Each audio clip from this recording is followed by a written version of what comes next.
जय Shri Radhe ji. Welcome to कनक रंग astro. देखो, भाग्य रेखा जो आपके चंद्र के इस क्षेत्र से निकली है, या मान लो कि आपके केतु के इस क्षेत्र से निकल के आगे की तरफ बढ़ी है, और आपकी बुद्धि की रेखाएं आपके जीवन रेखा के साथ सहयोग करते हुए आगे बढ़े, या आपके केतु के क्षेत्र से निकलती हुई आगे की तरफ बढ़ती चली जाए। जब भी ऐसी कोई भी स्थिति बने और आपकी मस्तिष्क रेखा भी आगे से आके इन दोनों रेखा को जोड़ देवे और मध्य में कई सारे त्रिभुज की स्थिति, ट्रायंगल की सिचुएशन यहाँ पे बनती है, स्थिति बनती है, या स्क्वायर बनता है,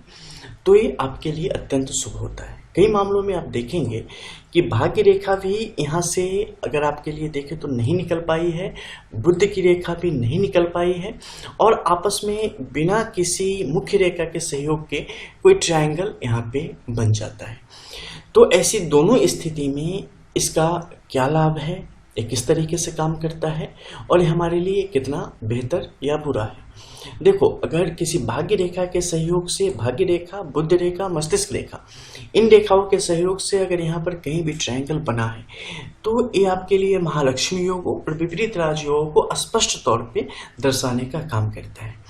ऐसी स्थिति में सिर्फ एक चीज आपको पता करनी होती है कि इसका समय कब है, क्योंकि हर कुछ जीवन में जो कुछ भी है ना, सबका समय निश्चित है, न उससे पहले न उसके बाद उसका प्रभाव आपके जीवन में आता है। लेकिन है मतलब स्पष्ट है कि आपके जीवन को प्रभावित करेगा, आपको धन धान्य से यानी कि फिनेंशियली ये आपको बेहतर करने का काम करेगा, समाज में आपके लिए परिस्थितियों को बेहतर करने का काम करेगा, गृह सुख, वाहन सुख आपको देकर रहेगा। तो अगर बुध की रेखाओं और आपकी भाग्य रेखा यानी फिट लाइन के साथ सहयोग करते हुए ऐसे ट्रायंगल की सिचुएशन बनती है, ये बनता है, तो ये स्पष्ट तौर पे दिखाता है कि जातक के लिए जो परिस्थितियां हैं वो धीरे धीरे उनके नियंत्रण में आएंगी और सतत तरीके से विकास करते करते जातक अपने जीवन में परिस्थितियों को अपने अनुकूल करते चले जाएंगे। लेकिन जब यही किसी प्रमुख रेखाओं के साथ सहयोग न करते हुए स्वतंत्र रूप से यहाँ पर बनती है, तो ये आपके जीवन में आकस्मिक विकास को दर्शाने का काम करती है और तीव्र विधि को दर्शाने का काम करती है, जिसमें क्या होता है कि आप एक छोटे से क्षेत्र से अलग एक बड़े क्षेत्र तक में अपनी पहचान बना पाने में और अपने आप को दर्शा पाने में सक्षम होते हैं, अपनी पहचान बना पाने में सक्षम होते हैं, आर्थिक तौर पे बड़ी गतिविधियों में आप हिस्सा लेने में सक्षम होते चले जाते हैं। लेकिन वही मुख्य रेखाओं से जब सहयोग होगा तो सामान्य गति से विकास करते हुए जातक आगे की तरफ जाएगा, व्यावसायिक रूप से समृद्ध होगा, कारोबारी सफलता भी जातक को उसी प्रकार से मिलती चली जाएगी।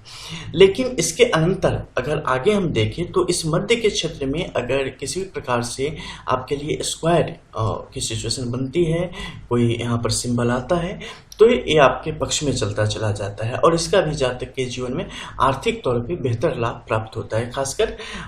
विरासत से बेहतर धन के योग बनते हैं, पुश्तैनी योग बनते हैं, आकस्मिक रूप से धन लाभ के योग जातक के लिए बनते चले जाते हैं। ऐसे लोग कई दफ़े आप देखेंगे कि लॉटरी वगैरह से या विभिन्न प्रकार के सट्टेबाजी से वगैरह वगैरह से ये लोग प्राइज वगैरह काफ़ी मात्रा में धन की प्राप्ति करते चले जाते हैं।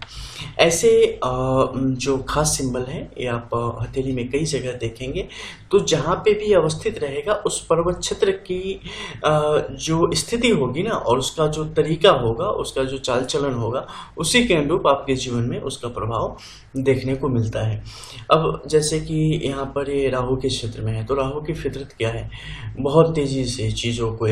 बहुत बेहतर या बहुत बुरा करने की स्थिति में आ जाता है। यहाँ पर अगर स्वतंत्र रूप से कोई रेखा काम कर रही है तो भी आपके जीवन में उसी तरीके से बहुत तीव्र गति से चीज़ों को लाएगी, बहुत तीव्र गति से निकालती चली जाएगी। तो ये निर्भर करता है कि उस समय आपके लिए अच्छा है या बुरा है। अगर अच्छा रहेगा तो बस लाने का काम करेगी, बुरा रहेगा तो बस ले जाने का काम करेगी। अगर मुख्य रेखाओं के सहयोग से बनी है, जैसे कि फिट लाइन और मरकरी के लाइन के सहयोग से बनी है और ये राहु के क्षेत्र में है, तो चीज़ें जाएंगी लेकिन बहुत स्लो रहेगा, क्योंकि उसका उस पर प्रभाव कम रहेगा। ठीक है, वो आपका बेस ऑलरेडी बन चुका रहेगा, इसलिए वो आपसे मतलब आएगा भी देर से और जाएगा भी देर से, मोस्टली जाता भी नहीं। तो ऐसे सुंदर योगों का ही निर्माण करता है। मिलते हैं फिर। थैंक्स फॉर वॉचिंग कनक रंग एस्ट्रो।